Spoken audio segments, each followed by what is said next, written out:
एक से बढ़कर एक ऐसी कई रहस्यमय घटनाएं घटी है जिनके बारे में बहुत कम लोग जानते हैं। ऐसा ही एक रहस्य है हॉन्टेड शिप का।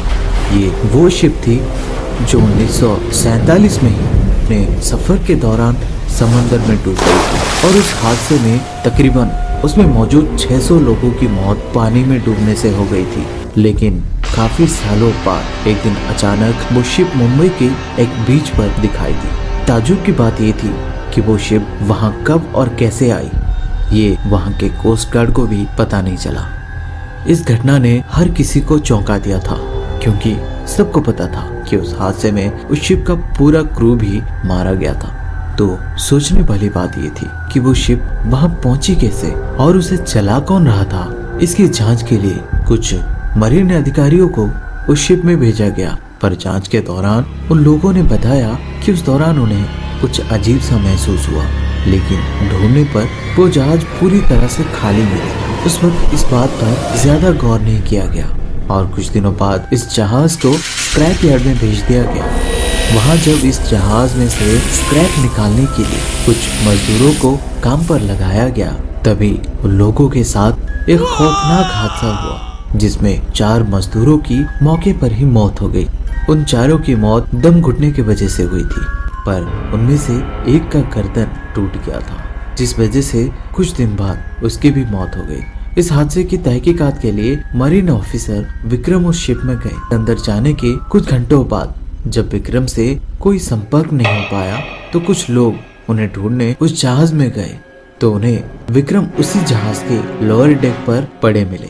उनका पूरा शरीर गीला था जैसे पानी से अभी उठकर आए हों, जबकि उस जहाज में कहीं भी पानी का एक कतरा भी नहीं था।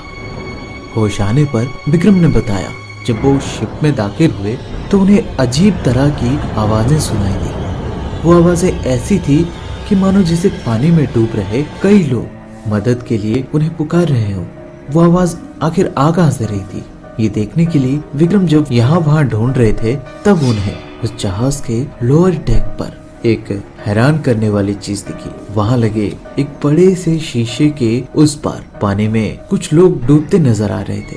वो पानी से भरा एक टैंकर जैसा कुछ था, पर वो लोग वहाँ पहुँचे कैसे? ये बात विक्रम को हैरत में डाल रही थी। पर कुछ भी हो, ये सब सोचने समझने के लिए वो वक्त सही नहीं था।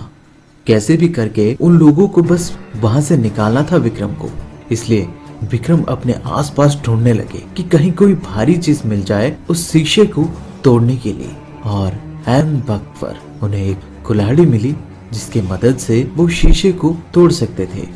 लेकिन इससे पहले कि वो शीशे को तोड़ते उन्हें यह महसूस हुआ कि वो अपने गर्दन के अलावा कुछ और हिला भी नहीं पा रहे थे। ऐसा उन्हें बस कुछ सेकंड के लिए महसूस हुआ, लेकिन उन चंद सेकंड के डर ने विक्रम को अपने कब्जे में ले लिया। वो वहां से भागना तो चाहते थे, लेकिन इससे पहले कि वो ऐसा करते विक्रम जहां खड़े थे वो जगह पलक झपकते ही पानी से भर गया था। ये देखकर विक्रम बहुत डर गए और वो जैसे ही उस जगह को तैरकर पार करने को हुए, वैसे ही किसी ने उनको पकड़कर पानी के अंदर खींच लिया।